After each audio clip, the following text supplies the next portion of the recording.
Hello everyone and welcome back to Lucky Loaders 15, where I'll be giving you 3 tips for tomorrow's horse racing action.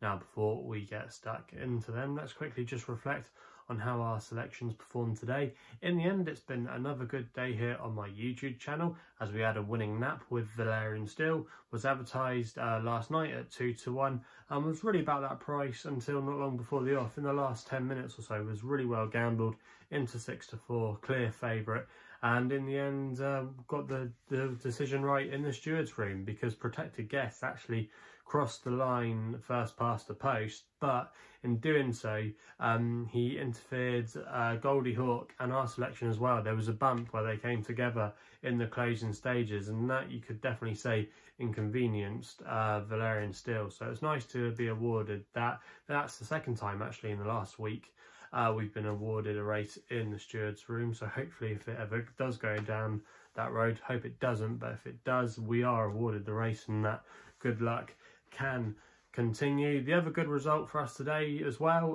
my next best, Mo Henry, got a place, finished in second place at 14-1, so that was a nice return there as well. So all in all, it's been a good day for us here on the YouTube channel, and fingers crossed we can take that form into tomorrow's racing. So like I said at the top of the video, 3 picks for tomorrow's racing, and we're going to be starting with my next best, which runs in the 320 at Lingfield. Now I know this is a claiming stakes, and the traditionalists say you should never put up tips in these kind of races, but I disagree. Sometimes I think there is some value to be had, and I think the favourite here, Song of the Isles, is actually value, even though she is still available at the time recording at 13-8. I think she should be odds on. Now this horse is trained by Heaven Main, whose yard have been slightly disappointing, and George Bass is booked for the ride, an apprentice jockey, claiming £5. But if you do all the maths and you look at all the data, this horse really should be winning this race in my opinion.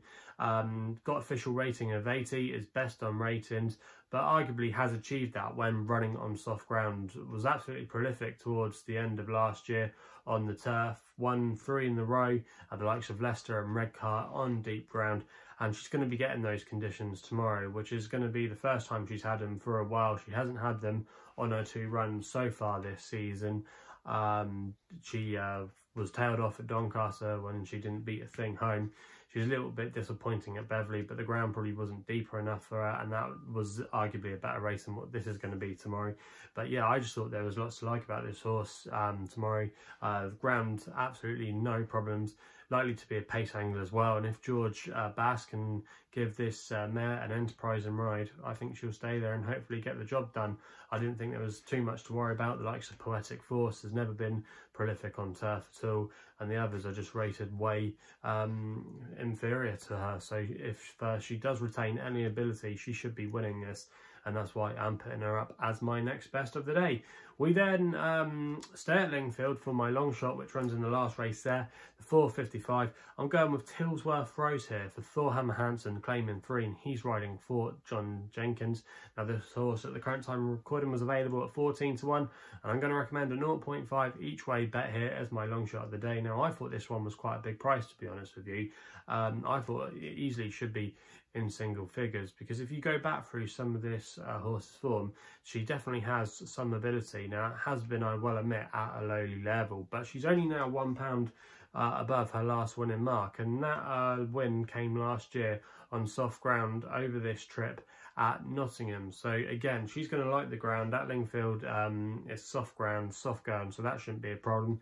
And again, like our previous selection, she should be a pace angle as well. She likes to be handy, likes to be ridden prominently, and sometimes that can really play to your strengths at Lingfield. It can sometimes be difficult to come from the back of the field, you know. So yeah, I think Tilsworth Rouge under a really low weight here, and especially as well with Thorhammer clamps and claiming 3, I thought had a really live chance of at least making the frame. John Jenkins as well doesn't have too many these days, but he's had a winner in the last fortnight from 2 runners, so the yard are going okay, and you like to think that there'll be a big run from this horse tomorrow, and I think she's got a really good chance of making the frame, so that's why she is going to be my long shot of the day.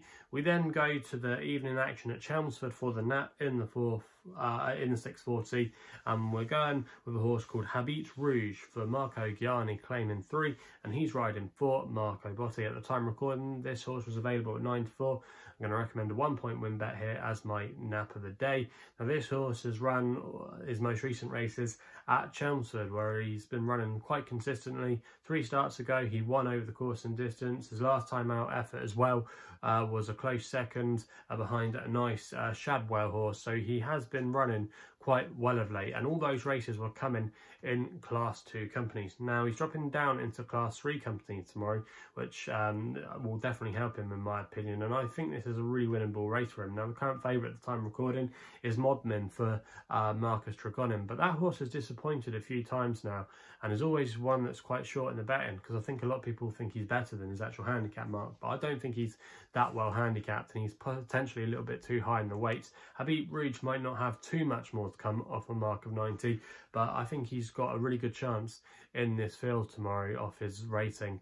And yeah, the race could set up quite nicely for him because he's drawn in stall 2. He likes to be ridden prominently, but I expect Modman from stall 1 to be ridden handily under Dane O'Neill, and if they do go at a good pace, it might just help him settle, because he can be a little bit keen and buzzy. But I think there should be enough pace for him. But yeah, if he could just track the lead, I think he'll come with a good run, and I think he can get the job done for us. And also as well, he's been running in small fields, so the fact that this race is a small field shouldn't be an issue to him. So yeah, lots to like about Habib Rouge's chances tomorrow in my opinion, and that's why he's going to be my nap of the day. So they're the 3 tips for tomorrow's horse racing action. If you're still enjoying these videos, remember to hit the thumbs up button and subscribe here to my YouTube channel at Lucky Loads 15. We're nearly at 3,000 subscribers now, so if you haven't subscribed, make sure you do so. Also as well, if you want to follow me on social media, the place to do so is on Twitter, where my handle is at LuckyLoader15. And if you want to find out a little bit more about myself, my website is www.chrisloaderracing.co.uk. So please game responsibly. Hopefully we can have some winners tomorrow, and we'll be seeing you soon.